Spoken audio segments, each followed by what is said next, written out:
Hello and welcome back to Art Theories. We are out here in rainy Hyde Park on a Tuesday, August morning, and I would like to introduce you to my partner.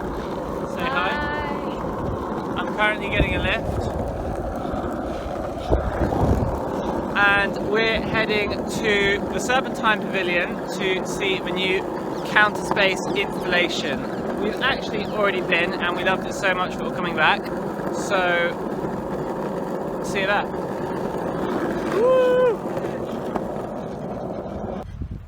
This is my partner Silvana. Hi everyone. Silvana's an artist and also a... How do I introduce you?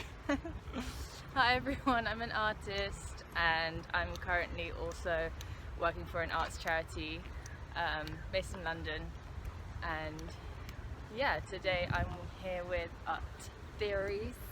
Gonna check out the pavilion. We really liked it the first time. So when you see it, you're gonna see that it's extremely well designed, as in the way that it's been made is very precise, which is very beautiful. And because it's so outstandingly made in the precision of like the lines of the architecture and the building itself, it gave me the sensation that once I was inside the pavilion that I was sitting inside a piece of art, like I was sitting inside of a sculpture, which was really special because I don't know if you guys can relate to this, but if you've ever seen like a piece of work that you really loved, either a video or a painting or whatever, performance, whatever it is, an installation, that you want to be inside of it so that you can like really submerge yourself into that world. And I feel like that's what the pavilion did for me. Like I felt like I was entering a sculpture and I was like able to be inside of it and see its beauty and like live inside of it. I don't know, it's another way of connecting with art, I think, that doesn't happen very often, but it's why I like installations, because it's an immersive experience. Cool, thanks for that. That was really nice. Cool. Let's outside the pavilion, the Serpentine now. So check back in a moment.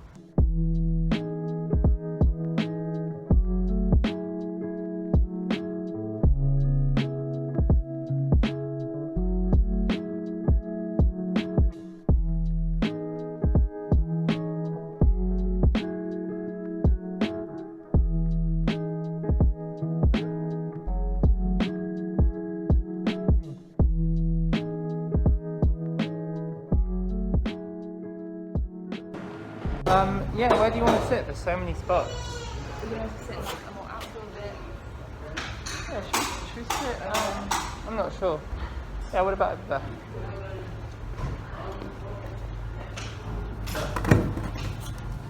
This is good. Okay, so this building was made of cork, steel and something called micro cement, which I've actually never heard of before, but it sounds quite impressive, whatever it is. The director, do you call it director? Yeah, the director of Counterspace is called Samaya Valley, and she is the youngest architect ever to be commissioned by the Serpentine Galleries, and I think she's done a really good job. Like, this looks insane. It's so cool. It is like sitting in a sculpture. That's the roof.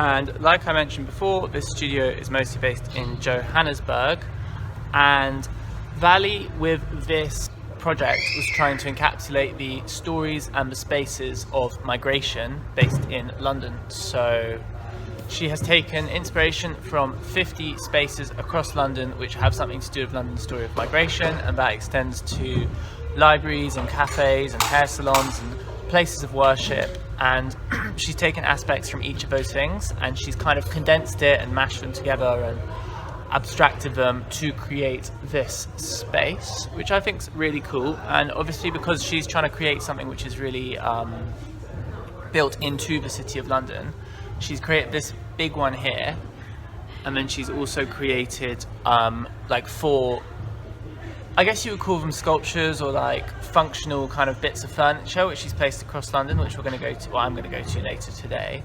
I also think it's really kid friendly. You could play hide and seek here, you could climb on stuff. I'm not going to film a child because I think it's illegal, but there's literally kids climbing on things right now. And there's, you know, there's some influencers taking cute pics around the corner. It's all happening, and I think that's really nice. It is a functional community space, and I think that's what Counterspace was trying to do. They've done a really good job there. Just wanted to throw one more thing out there, which is that this project has been criticised for not being eco-friendly, and Valley's assured us that the cork has come from the wine industry and is recycled, and the steel's been repurposed for something else. But the Guardian is getting a little bit aggy about the fact that there's all this concrete. In particular, the foundation uses a lot of concrete, and apparently it's not allowed to stay there for the next pavilion because the Kensington Gardens Society, or whoever they are, they want the grass back over this every year after the pavilion's finished. That's quite wasteful. It means the foundations are dug up, put back down. We don't know if that concrete's being recycled. I don't even know if you can recycle concrete. Can you recycle concrete? If you were to repurpose it. Oh, so you can repurpose concrete, but we don't know if we're doing that. So I'm going to look it up, and I'm not sure if I'll find an answer. If I do, I'll just bang it on top of this. Cool. Okay, so we're going to part ways now. Sylvana's going to go to the studio and make some fire art. I'm going to bang the your Instagram handle on the video so people can check that out and buy stuff. I'm going to go to Notting Hill to see the next fragment of the Counterspace Pavilion. Bye guys. I'm outside the Tabernacle in Notting Hill, and I've found the first fragment. It's pretty cool. I like its kind of futuristic aesthetic kind of thing. Kind of looks like a kind of blendery type object, a little bit animated vibes, but it is actually something you can sit on. And if you look down here, it says Fragment of Serpentine Pavilion 2021 for the Tabernacle, designed by Counterspace. So I think it's quite cool, and I do believe it's designed to be sat on, and it's kind of a space that people can hang out and gather. That was one of the big kind of aims of Samir Valley's project, was to create architecture which builds community spaces, informal meeting places, stuff like that, and it does a really good job at that. But I also think I read that it was designed to be like a podium, so you can kind of walk up it, and if you want to sort of make a speech, you can do that. So I'm not going to do that, but you can if you want to.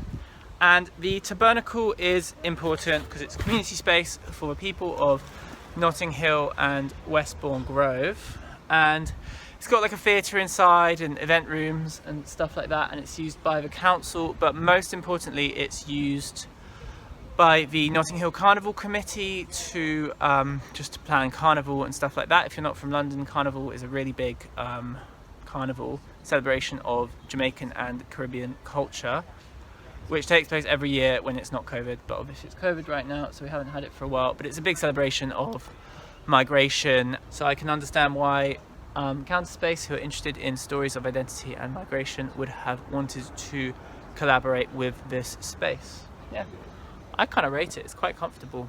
However, there is building work going on, and I think builders are looking at me, so I might have to go. Anyway, so next I'm going to go to Finsbury Park to... yeah.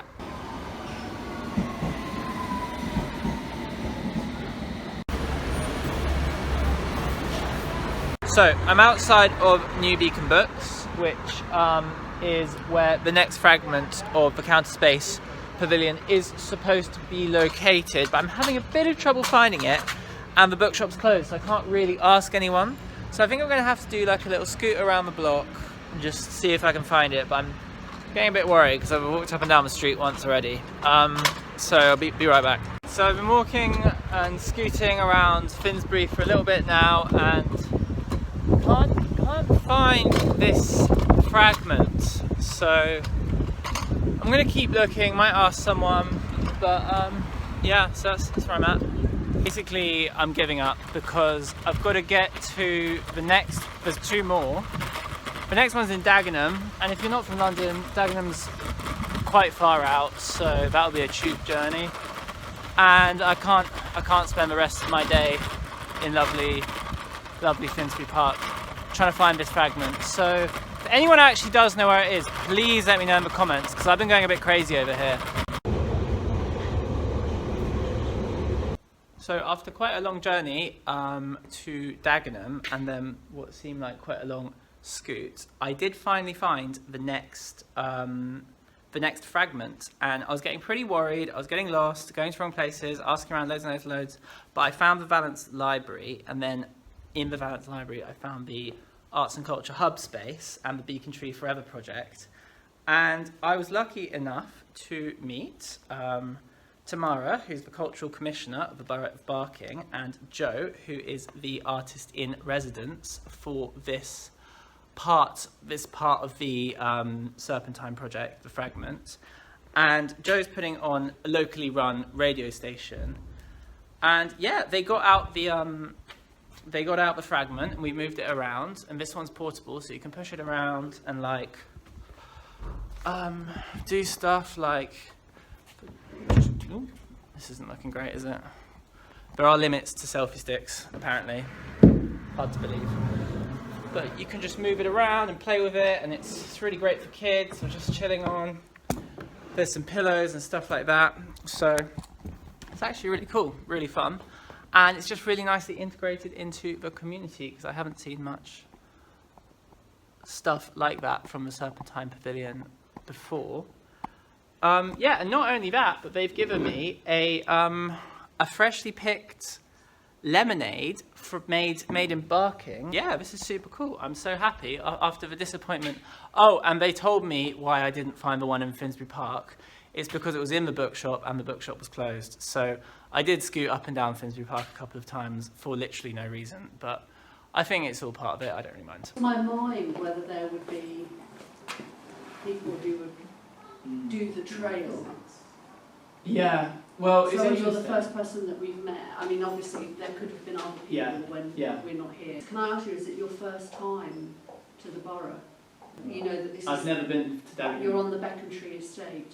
The Beacon Tree estate. And what is that? So it was a huge housing. Oh, I've heard about that. Yeah. It's the 100th birthday of. Is that correct? We're in the centenary year, so it's this is kind of part of the wider celebrations for the Beacon Tree. Oh, that's so cool. And that part of the work that Joe's doing will be kind of engaging with residents and communities who live on the estate. Okay. Yeah. Could you tell me a bit more about what you're planning to do? Yeah, well, it's still quite wide open, but it's a community radio station. Yeah. So a big part of it will be creating a station, like creating programs for different groups, but also linking it to like maybe live events or live talks, doing live broadcasts. Yeah. Ultimately curating other kinds of events. Within like festivals, within other parts. So it's quite wide open right now. And how do you access the radio station? We're still figuring that out right now. Okay. It's going to be online, and hopefully there will be like a terrestrial component as well further on down the road.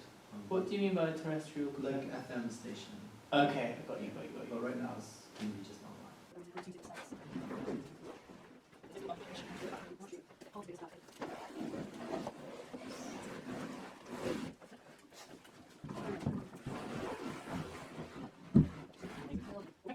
So I'm still in the Valence Library, and something I've just found out, which is really cool, is that the Serpentine have actually donated, or lent, I'm not sure, a bunch of art books to the library. So big shout out to Serpentine for doing that. That's really cool. Nice to be engaging with community spaces like this. And you know, they're really, really cool books.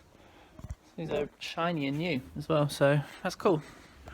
Anyway, yeah, this was great. Like, I can't believe I'm just in a little local library with these super cool fragments from Counterspace, and it's just like me and them. Anyway, that's it, and like, I've just pushed them around for a bit and I'll put them back. Anyway, okay, I'm going to try and go to Deptford now. So that one was a big success. So I'm heading to the final fragment in Deptford. I'm on the DLR line, and I love the DLR.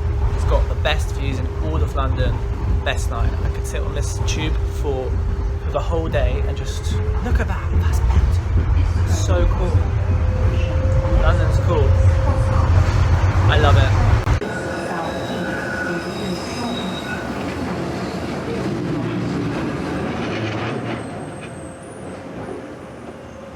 Okay, so I've made it to Deptford, and it's good to be back in South.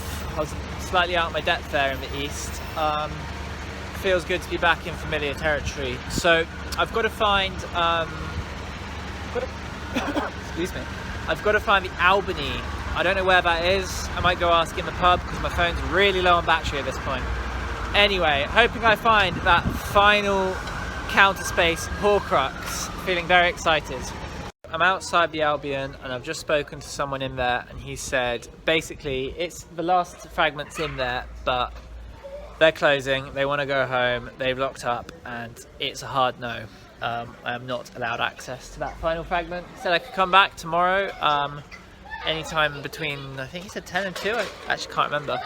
So I guess I will have to do that. My dream of nailing them all in one day is shattered, but you know, it is what it is. At least I know where it is. So I'll come back tomorrow because I would like to see this one. Yeah. Okay, so it's the next day and I've come back to the Albion. Lovely market going on today. Hopefully this time they'll let me in to see this last Fragment. So wish me luck. Cool, so I just walked straight in, walked through, no one asked me any questions, walked into the garden, and there it is. There it is. That's a Fragment. We got it. Locked on. So I had a chat with a nice lady who is at reception. She was telling me a little bit about the Albany.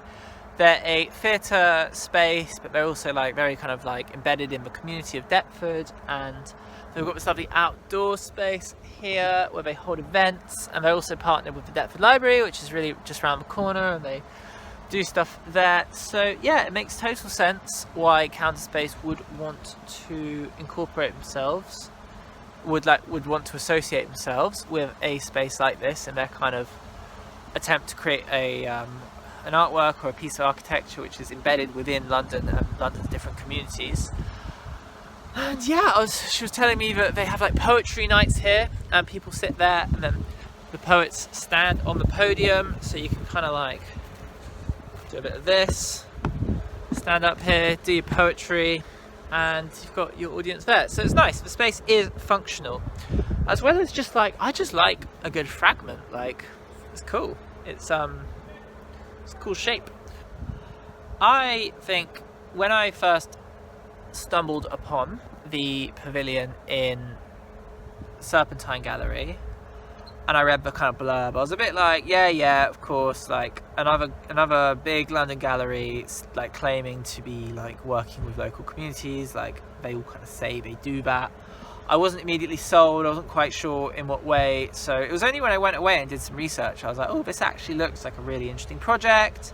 And I went back and I've kind of gone to all these locations now. I'm like, okay, I can see how Counterspace have made the effort to really engage with communities, provide communities with something functional, like a little space that the community library can, little things that the community library can move around, kids can play with. There's a stage here, you've got the podium in Notting Hill. Like it's functional and it has something to offer, and you know, Counterspace kind of, I don't know, coaxed the Serpentine into giving some books to that library. I thought that was really cool. Like they have made a good effort to actually embed themselves in other communities and offer other communities something of some value, and that's a step in the right direction. It's not something I often see big kind of bougie central London galleries doing.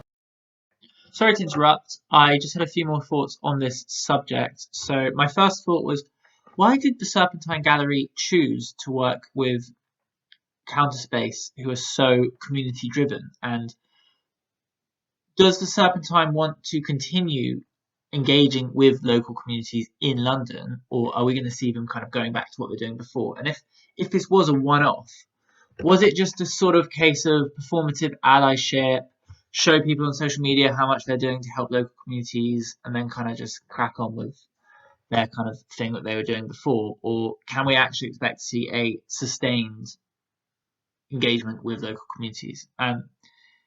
Yeah. And I think we should get more of that. So for that reason, I really like this project, as well as the fact that actually that is a really cool architectural structure in in the Serpentine, and I just quite like a Fragment. I think they're cool. I want one. So I don't really remember when the pavilion's open until, so I'm just going to put the date there. And I totally recommend going. If you live in one of those boroughs, you can check out your local one, or if you have a chance to go to Hyde Park, I'd recommend going to Hyde Park. You can listen to the soundscapes that have been commissioned by Counterspace, which are played from the ceilings of the main pavilion. And yeah, I think it's worth it. Kind of get to know your community a bit better, and yeah, this is a cool project. So yeah, don't know. Anyway, I'm gonna go home now. Gosh, you know what though? It's actually not very cheap to go to all of these. I spent like £15 on tube fares just going across London. God, I've been on so much tubes. Anyway, I recommend. I think it's cool. I'm gonna turn this off now.